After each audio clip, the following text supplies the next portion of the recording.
வணக்கம் நண்பர்களே! 6ஆம் வகுப்பு முதல் பருவத்தில உரைநடை உலகம் அதில வளர்தமிழ் அப்படின்ற பாடம் பார்க்கலாம். வளர்தமிழ் நம்ம தமிழ் என்ன விதமா வளர்ந்துருக்கு, எப்படி தோன்றுச்சு, இன்னி வரைக்கும் எப்படி நிலைச்சிருக்கு அப்படின்றத பற்றிலாம் இந்த பாடப்பகுதியில் நம்ம பார்க்கலாம். மூத்த மொழி மூத்த தமிழ்மொழி என்றும் இளமையானது, எளிமையானது, இனிமையானது, வளமையானது, காலத்திற்கேற்ப தன்னை தகுதிப்படுத்திக் கொள்வது, நினைக்கும் போதே நெஞ்சில் இனிப்பது, நம் வாழ்வை செழிக்கச் செய்வது, உலகச் செம்மொழிகளுள் ஒன்றாக விளங்கும் தமிழ்மொழியின் சிறப்புகளை அறியலாம். மூத்த தமிழ்மொழி நம்ம தமிழ்மொழி வந்துட்டு உலகத்தில் 6000க்கும் மேற்பட்ட மொழிகள் இருந்தாலும் தமிழ்மொழி ரொம்ப மிகவும் மூத்த மொழியாக இருந்தாலும் கூட இன்னி வரைக்கும் இளமையாகவும், எளிமையாகவும், இனிமையாகவும், வளமையுடையதாகவும் இருக்குது. தமிழுக்கு வந்துட்டு முதுமையே கிடையாதுங்க. அது முதிய மொழி தான். பல்லாயிரம் ஆண்டுகளுக்கு முன்னாடி தோன்றிய மொழி தான். ஆனால் இன்னி வரைக்கும் அதனோட இளமை சற்றும் குறையலை, குறைய போகிறதும் இல்லை. மற்ற மொழி பேசுகிறவங்க கூட ஈஸியாக கற்றுக்கிற மாதிரியான எளிமையான மொழி. அதே மாதிரி தமிழோட கருத்துக்களும் சரி, அந்த மொழியும் சரி, அதில் இருக்கிற நூல்களும் சரி, படிக்க படிக்க நமக்கு ரொம்பவும் இனிமையானதாக இருக்கும். இன்னி வரைக்குமே வளமை குறையாமல் வளர்ந்துக்கிட்டு இருக்கிற மொழி. காலத்திற்கு ஏற்ப தன்னை மாற்றிக்கிட்டதுனால தான் தனக்கு எந்த காலத்தில் இருக்கோ அந்த காலத்துக்கு தகுந்த மாதிரி மொழியை வந்துட்டு தன்னை தகுதிப்படுத்திக்கிட்டதுனால தான் இன்னி வரைக்கும் நினச்சிருக்கு. தமிழை நினச்சாலே போதுங்க, மனசெல்லாம் நிறைஞ்சிரும் இல்லையா? மனித இன பரிணாம வளர்ச்சியின் சிறப்புகளுள் ஒன்று மொழி. மனிதரை பிற உயிரினங்களிடமிருந்து வேறுபடுத்தியும் மேம்படுத்தியும் காட்டுவது மொழி. ஓகேவா? பரிணாம வளர்ச்சியில் வந்துட்டு நம்ம ஃபஸ்ட்டு என்ன பண்ணோம், ஃபஸ்ட்டு சைகையில் பேச ஆரம்பிச்சிட்டு இருந்தோம். அதுக்கப்புறம் குட்டி குட்டியாக சவுண்டு கொடுக்க ஆரம்பித்தோம்.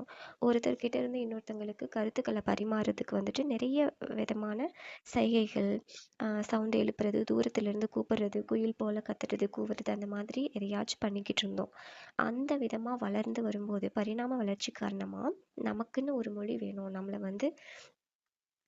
நம்மளோட கருத்துக்களை மற்றவங்களுக்கு சொல்லணும், உணர்ச்சிகளை புரிய வைக்கணும், அதுக்கு ஈஸியாக ஒரு வழி வேணும் அப்படின்றதுக்காக மொழி மெல்ல மெல்ல தோன்றுச்சு.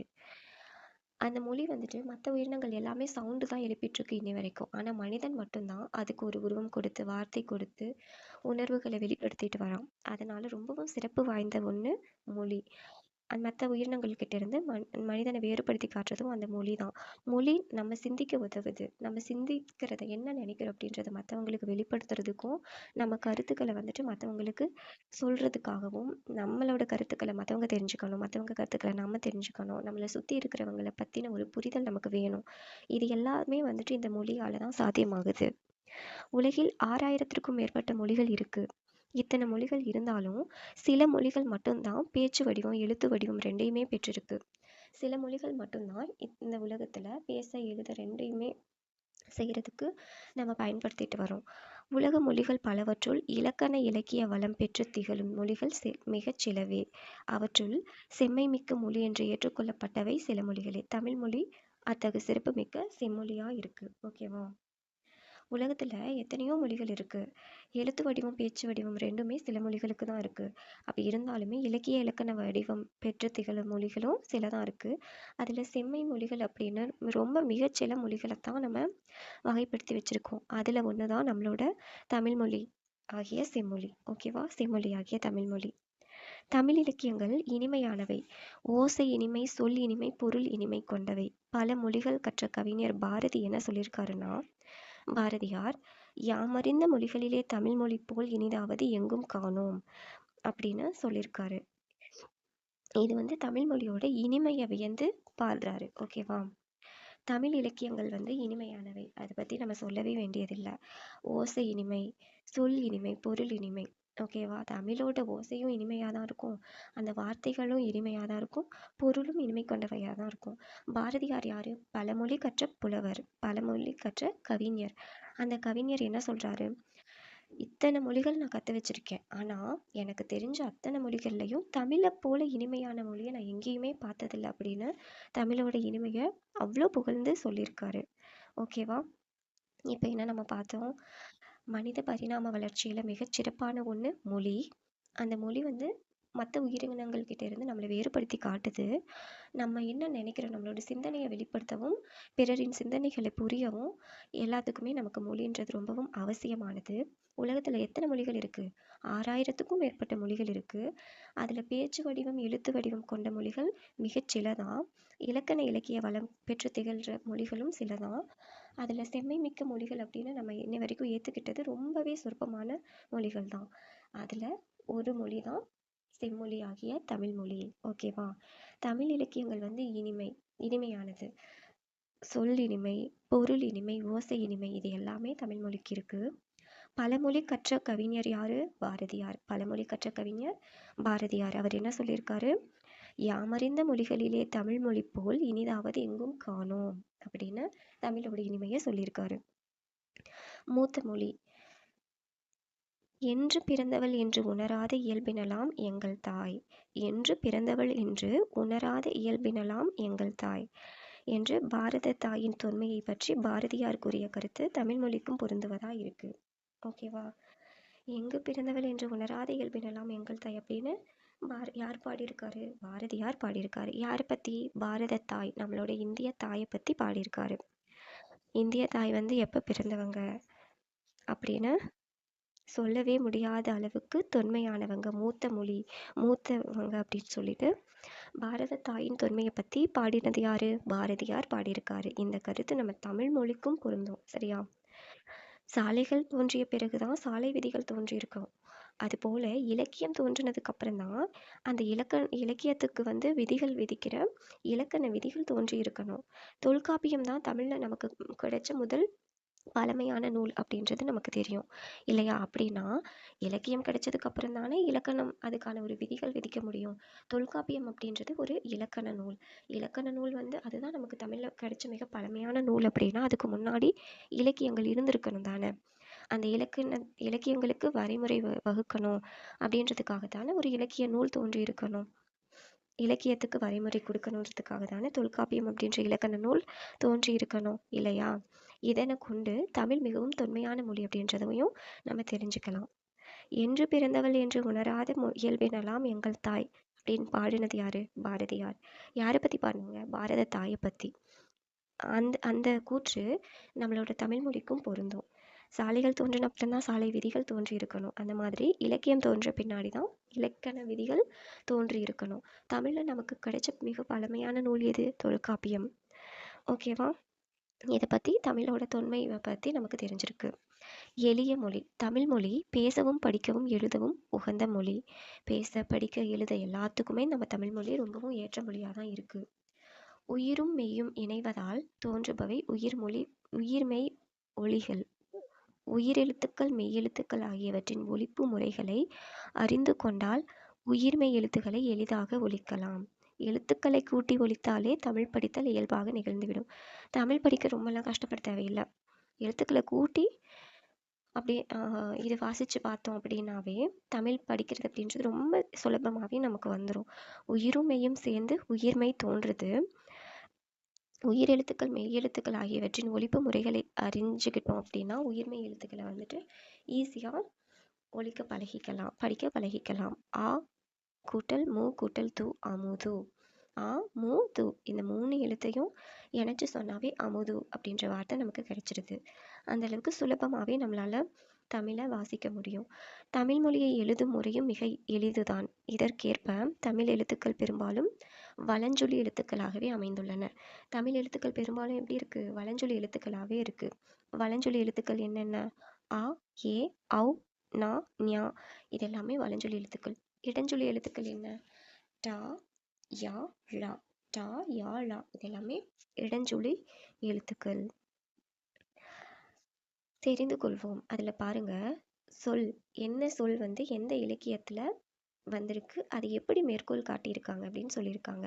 தமிழ் அப்படின்ற வார்த்தை தொல்காப்பியத்தில் வந்திருக்கு. தொல்காப்பியத்தில் தமிழ் அப்படின்ற வார்த்தை முதல்லையே வந்திருக்கு. எப்படி மேற்கோள் காட்டியிருக்காங்க? தமிழின் கிளவியும் அதனோரற்றே. தமிழின் கிளவியும் அதனோரற்றே அப்படின்றது தொல்காப்பியம் அப்படின்ற இலக்கியத்தில் வர இது இலக்கண நூலில் வர ஒரு மேற்கோள்: தமிழன் கிளவியும் அதனோரற்றே. இதில் வந்துட்டு தமிழன் அப்படின்றதுல தமிழ் அப்படின்ற வார்த்தை வந்திருக்கு. தமிழ்நாடு தமிழ்நாடு அப்படின்ற வார்த்தை எங்கே வந்திருக்கு? இமிழ்கடல் வேலியை தமிழ்நாடு ஆக்கிய இதுநீ கருதினை ஆயின். இமிழ்கடல் வேலியை தமிழ்நாடு ஆக்கிய இதுநீ கருதினை ஆயின் அப்படின்ற மேற்கோளில் இந்த தமிழ்நாடுன்ற வார்த்தை வந்திருக்கு. இந்த மேற்கோள் எந்த நூலில் இடம்பெற்றிருக்கு அப்படின்னா சிலப்பதிகாரத்தில் வஞ்சிக்காண்டத்தில் இடம்பெற்றிருக்கு. சிலப்பதிகாரம் வஞ்சிக்காண்டம். தமிழன் தமிழன் அப்படின்ற வார்த்தை எதில் வந்திருக்கு? தமிழன் கண்டாய் தமிழன் கண்டாய் அப்படின்னு மேற்கோள் இடம்பெற்றிருக்கு. எந்த நூலில் அப்படின்னா அப்பரோட தேவாரத்தில், அப்பர் எழுதிய தேவாரத்தில் தமிழன் அப்படின்ற வார்த்தை வந்திருக்கு. ஓகேவா? சீர்மை மொழி. சீர்மை அப்படின்றது ஒழுங்கு அப்படின்ற அர்த்தம் கொடுக்கும். சீர்மைனா ஒழுங்கு.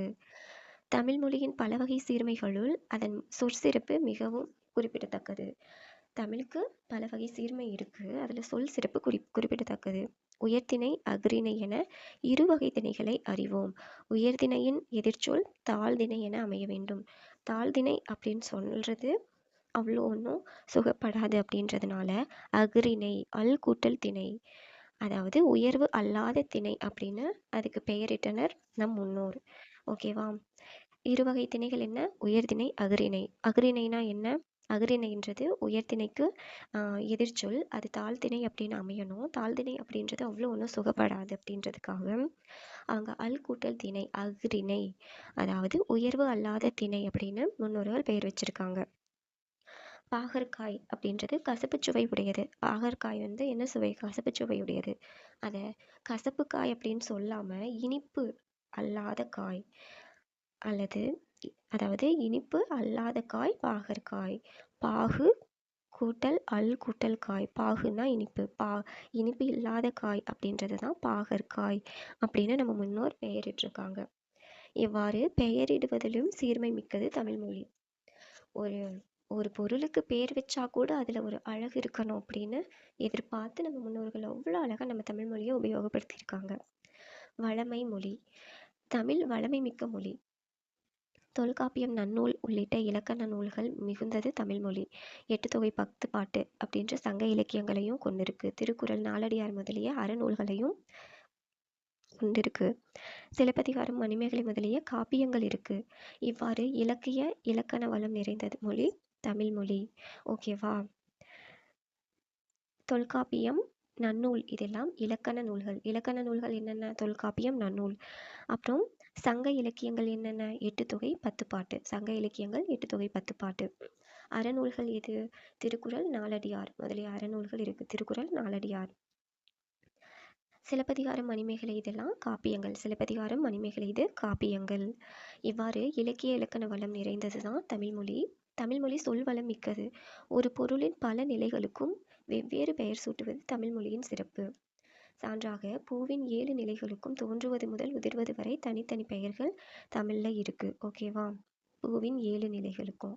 பூவுக்கு எத்தனை நிலைகள் இருக்கு? 7 நிலைகள். இது தோன்றதுலேருந்து உதிர்ற வரைக்கும் 7 நிலைகள் இருக்கு. அத்தனைக்குமே ஒரு பூ மலர்ந்து தோன்றி மலர்ந்து உதிர்ந்துடுது. ஆனால் அந்த ஒவ்வொரு ஸ்டேஜுக்குமே ஒவ்வொரு பெயர் கொடுத்துருக்கோம் அப்படின்னா அந்த தமிழோட சிறப்பு பாருங்களேன்.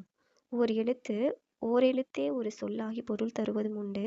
ஒரு சொல் பல பொருளை குறித்து வருவதும் உண்டு. சரியா? ஒரு எழுத்துக்கு பல பொருள் இருக்கும். அதே மாதிரி ஓரெழுத்தே ஒரு சொல்லாகி பொருள் தருவதும் உண்டு. ஓகேவா? மா என்னும் ஒரு சொல் என்னென்ன பொருள்லாம் கொடுக்குது அப்படின்னா, மா அப்படின்றது மரம், விலங்கு, பெரிய, திருமகள், அறிவு, அழகு, அளவு, அழைத்தல், துகள், மேன்மை, வயல், வண்டு, இந்த மாதிரி பல பொருள் இருக்கு. தமிழோட பூவின் 7 நிலைகள் பார்க்கலாமா? அரும்பு, மொட்டு, முகை, மலர், அலர், வி, செம்மல். அரும்புனா பூ அரும்பு விடுறது. அதுக்கு அடுத்த ஸ்டேஜ் மொட்டு. முகை அப்படின்றது அந்த மொட்டு ஓரிரு இதழ்களை விரிக்க ஆரம்பிக்கிறது முகை. அந்த முகை எல்லா இதழ்களையும் கொஞ்சம் விரிக்குது அப்படின்னா அது மலர். மலர்ந்த அந்த பூ எல்லா இதழ்களும் ரொம்பவே அழகா விரிச்சு நமக்கு காட்சி கொடுக்கறது அலர். அதுக்கடுத்து பூவின் வாடின ஸ்டேஜ் வி. அதே உதிர்ற பருவம் செம்மல். ஓகேவா? அரும்பு, மொட்டு, முகை, மலர், அலர், வி, செம்மல் அப்படின்னு பூவுக்கு தோன்றுவது முதல் உதிர்வது வரைக்கும் எத்தனை நிலைகள் இருக்கு? 7 நிலைகள் இருக்கு. மா எனும் ஒரு சொல்லோட பொருள் என்ன? மரம், விலங்கு, பெரிய, திருமகள், அழகு, அறிவு, அளவு, அழைத்தல், துகள், மேன்மை, வயல், வயல், வண்டு. இப்படி ஒரே ஒரு வார்த்தைக்கு ஒரே ஒரு எழுத்துக்கு பல பொருட்கள் இருக்கு. வளர்மொழி. தமிழுக்கு முத்தமிழ் எனும் சிறப்பு பெயரும் உண்டு. ஓகேவா? தமிழுக்கு முத்தமிழ்ன்ற சிறப்பு பெயர் இருக்கு. ஏன் முத்தமிழ்? இயல், இசை, நாடகம் அப்படின்ற மூன்று பொருள்களையும் கொண்டதுனால அது முத்தமிழ். இயல் தமிழ், இசைத்தமிழ், நாடகத்தமிழ். இயல் அப்படின்னா என்ன? எண்ணத்தை வெளிப்படுத்தும். இயல் எண்ணத்தை வெளிப்படுத்தும். இசைத்தமிழ் உள்ளத்தை மகிழ்விக்கும். இசை நம்மளோட உள்ளத்தை மகிழ்விக்கும். நாடகத்தமிழ் என்ன பண்ணும்? உணர்வில் கலந்து வாழ்வின் நிறை குறைகளை சுட்டி காட்டும். நாடகத்தில் எல்லா விதமான நம்மளோட ஆசை, பாசம், நல்லது, கெட்டது, அந்த மாதிரி எல்லா விதமாகவும் நாடகம் நடித்து அந்த கலைஞர்கள் நம்மளோட வாழ்க்கையவே அதில் அரங்கேற்றி காட்டிடுவாங்க. அதனால் அந்த நாடகத்தமிழ் உணர்வில் கலந்து வாழ்வின் நிறை குறைகளையே சுட்டி காட்டும். எப்படி வாழணும், எப்படி வாழக்கூடாது, எந்த இடத்துல மனுஷன் தப்பு பண்ணுவான், எந்த இடத்துல பொறுமையாக இருக்கணும், எங்கே விவேகத்தோடு இருக்கணும், எப்படி முடிவுகள் எடுக்கணும் அப்படின்ற எல்லாத்தையுமே அந்த நாடகம் நமக்கு சுட்டி காட்டியிருக்கு. இயல் தமிழ் எண்ணத்தை வெளிப்படுத்தும். நம்மளோட இயல் என்னது? நம்மளோட எண்ணங்களை அடுத்த ஜென்ரேஷனுக்கு கொண்டு போகணும் அப்படின்னா ஒரு நூல் எழுதி வச்சோம் அப்படின்னாவே நம்மளோட எண்ணங்கள் அடுத்த ஜென்ரேஷன் படித்து நமக்கு பிறகு தெரிஞ்சுக்குவாங்க. அது என்ன மாதிரியான இருந்தாலும் சரி, சயின்டிஃபிக்கலாக, எமோஷ்னலாக, கவிதையா, கட்டுரையா, என்ன விதமாக வேணாலும் நம்மளால் இயல் தமிழ் மூலமாக எண்ணத்தை வெளிப்படுத்த முடியும். இசைத்தமிழ். நம்ம சோர்ந்து போன நேரத்தில் கூட இசை மியூசிக் கேட்குறோம் அப்படின்னா நம்மளோட உள்ளத்தை மகிழ்விச்சு ஒரு புத்துணர்ச்சி கொடுக்கும். நம்மளும் வாசிக்கலாம், வாசித்ததையும் கேட்கலாம், பாடல் பாடலாம். இந்த மாதிரி தமிழில் காலந்தோறும் பல வகையான இலக்கிய வடிவங்கள் புதிதாக உருவாகி வருது. துளிப்பா, புது கவிதை, கவிதை, செய்யுள், இதெல்லாம் தமிழ் கவிதை வடிவங்கள் இல்லையா? தமிழ் கவிதை வடிவங்கள் என்ன? துளிப்பா, புது கவிதை, கவிதை, செய்யுள். உரைநடை வடிவங்கள் என்ன? கட்டுரை, புதினம், சிறுகதை. கட்டுரை, புதினம், சிறுகதை. தற்போது அறிவியல் தமிழ், கணினி தமிழ் அப்படின்னு நம்மளோட தமிழ் மேலும் மேலும் வளர்ந்துட்டே போகுது. தாவர இலை பெயர்கள். தாவரங்கள் எத்தனையோ இருக்கு இல்லையா? அதனோட இலைகளை எந்தெந்த தாவரத்துக்கு எப்படிலாம் நம்ம பேர் வச்சு சொல்கிறோம் அப்படின்றத பார்க்கலாம். இலை அப்படின்னு எந்த தாவர பெயரை சொல்கிறோம்? ஆல், அரசு, மா, பலா, வாழை, இந்த மாதிரி மர வகைகளில் இருக்கிறது இலைன்னு சொல்கிறோம். ஆல், அரசு, மா, பலா, வாழை. கீரை எது? அகத்தி, பசலை, முருங்கை. இந்த மாதிரி கீரை வகைகளை நம்ம உணவில் சேர்த்துக்கிற கீரை வகைகளை கீரைன்னு சொல்கிறோம். அதனோட இலைகளை அகத்தி, பசலை, முருங்கை. புல் வகைலாம் எது? அருகு, கோரை. அருகம்புல், கோரை புல் அப்படின்னு அதனோட இலைகளை எல்லாம் புல் அப்படின்னு சொல்கிறோம். தாள் எது? தாள், நெல், வரகு, இதெல்லாம் தாள் வகையை சேர்ந்தது. நெல், வரகு, இதனோட இலைகளை தாள் அப்படின்னு சொல்கிறோம். தழை, மல்லி தழை. இந்த கொத்தமல்லிலாம் சொல்கிறோம்ல, அது மல்லி தழை. மடல் எதனோட இலைகளை மடல்னு சொல்கிறோம்? சப்பாத்தி கள்ளி, தாழை மடல், சப்பாத்தி கள்ளி, மடல் என்ன? சப்பாத்தி கள்ளி, தாழை. தோகை எது? தோகை, கரும்பு, நாணல், இதெல்லாமே தோகை. கரும்பு, நாணல். ஓலை, தென்னை, பனை, தென்னை, பனை, இதெல்லாமே ஓலை. கூந்தல், கமுகு, அதாவது பாக்கு மரத்தோட இலைகளை நம்ம கூந்தல் அப்படின்னு சொல்கிறோம். கமுகு அப்படின்னா பாக்கு. ஓகேவா? புதுமை மொழி. புதுமைன்றது என்ன? புத்துணர்ச்சியா இன்னி வரைக்கும் நிலைச்சிருக்கு இல்லையா? அதனோட புதுமை. இன்றைய அறிவியல் தொழில்நுட்ப வளர்ச்சிக்கு ஏற்ப தமிழில் புதிய புதிய கலைச்சொற்கள் உருவாகி இருக்கு. பல்லாயிரம் வருஷங்களுக்கு முன்னாடி தோன்றின மொழி அப்படியே இல்லாமல் இன்னையோட வளர்ச்சிக்கு ஏற்ற மாதிரி இன்னைக்கு நம்ம யூஸ் பண்ணுற புதுமையான திங்ஸ் எல்லாத்துக்குமே ஒரு பேர் வச்சு, அதுவும் அழகான தமிழ் பேர் வச்சு தான் நம்ம சொல்லிகிட்ருக்கோம். இணையம், முகநூல், புலனம், குரல் தேடல், தேடுபொறி, செயலி, தொடுதிரை, இது எல்லாமே அதுக்கு எடுத்துக்காட்டு. சமூக ஊடகங்களான செய்தித்தாள், தொலைக்காட்சி ஆகியவற்றிலும் பயன்படுத்தக்க மொழியாக விளங்குது தமிழ் மொழி. தொலைக்காட்சியில், செய்தித்தாள், எந்த இடத்துலையுமே தமிழ் இல்லாத இடம் எதுவுமே கிடையாது. அறிவியல் தொழில்நுட்பத்தில் நம்ம தமிழ் மொழி எப்படி யூஸ் பண்ணுறோம்? உலகில் எழுத்து வடிவம் பெறாத மொழிகள் நிறைய இருக்குது. இந்நிலையில் தமிழ் வரி வடிவ எழுத்துக்கள். தமிழில் வரி வடிவ எழுத்துக்கள் இருக்கிறனால அறிவியல் தொழில்நுட்ப நோக்கிலும் பயன்படுத்த உதவியாக இருக்குது. மொழியை கணினியில் பயன்படுத்த வேண்டும் என்றால் அது எண்களின் அடிப்படையில் வடிவமைக்கணும். ஓகேவா? இப்போ மொழியை வந்து கணினியில் பயன்படுத்தணும்னா எண்கள் அடிப்படையில், இந்த கோடிங் அடிப்படையில் வந்துட்டு அதை வடிவமைக்கணும். தொல்காப்பியம், நன்னூல் போன்றவை நம்ம படிக்கிறதுக்காக தான் எழுதியிருக்காங்க. ஆனால் அதனோட வார்த்தை வந்து எண் வடிவிலும் இருக்கிறதுனால அதை கணினி மொழிக்கும் நம்ம பயன்படுத்த முடியுது இல்லையா? அதனோட எண் வடிவங்கள் பார்க்கலாம். 1 2 3 4 5 1லேருந்து 10 வரைக்கும் இருக்குல்ல, அந்த நம்பர்ஸ் அதையே நம்ம தமிழில் எப்படி சொல்லலாம்? கா 1, 2 உ, 3 ஙா, 4 சா, 5 ரு, 6 சா, 7 ஏ, 8 ஆ, 9 கு, 10 கா, பக்கத்தில் ஒரு 0 இப்படி போட்டோம்னா அது 10. இப்படி தமிழோட எழுத்துக்கள் வந்து எண் வடிவத்தில், வரி வடிவத்திலையும் நம்மளால யூஸ் பண்ண முடியுது. மூத்த மொழியான தமிழ் கணினி இணையம் போன்றவற்றிலும் பயன்படுத்த வகையில் புது மொழியாகவும் திகழுது. இத்தகைய சிறப்புமிக்க மொழியை கற்பது நமக்கு பெருமை தானே. தமிழ் மொழியின் வளமைக்கும் வளர்ச்சிக்கும் பங்காற்ற வேண்டியது நம்மளோட கடமை. சரியா? அதை நம்ம இன்னி வரைக்கும் நம்ம முன்னோர்கள் எப்படி நம்ம மொழியை உருவாக்கி பாதுகாத்து இன்னி வரைக்கும் கணினியில் பயன்படுத்துகிற வகையில் பல்லாயிரம் வருஷங்களுக்கு முன்னாடியே வடிவமைச்சாங்களோ அந்த மொழியை பயன்படுத்துறது நமக்கு பெருமை தான். பெருமை மட்டும் இல்லை, அதனால் நம்ம எந்த உயரத்துக்கு எட்டணும்னு நினைக்கிறோமோ அந்த உயரத்தை எட்ட முடியும். அதனால் தமிழ் மொழியை பயன்படுத்தணும், எழுதணும், படிக்கணும், நம்ம வாழ்க்கையை மேன்மை அடையணும். ஓகே.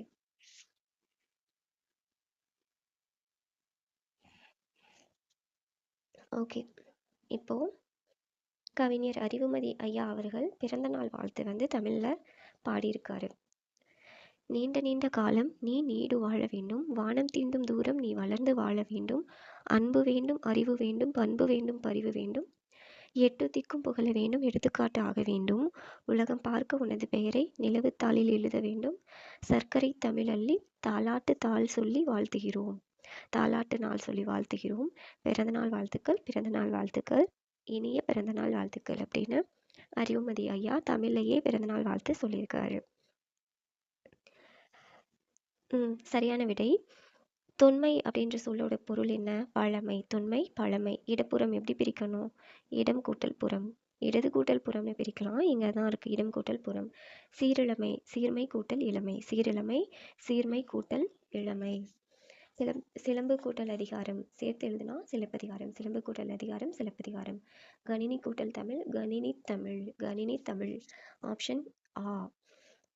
தமிழ்மொழி போல் இனிதாவது எங்கும் காணோம். யார் சொன்னது? தமிழ்மொழி போல் இனிதாவது எங்கும் காணோம், பாரதியார்.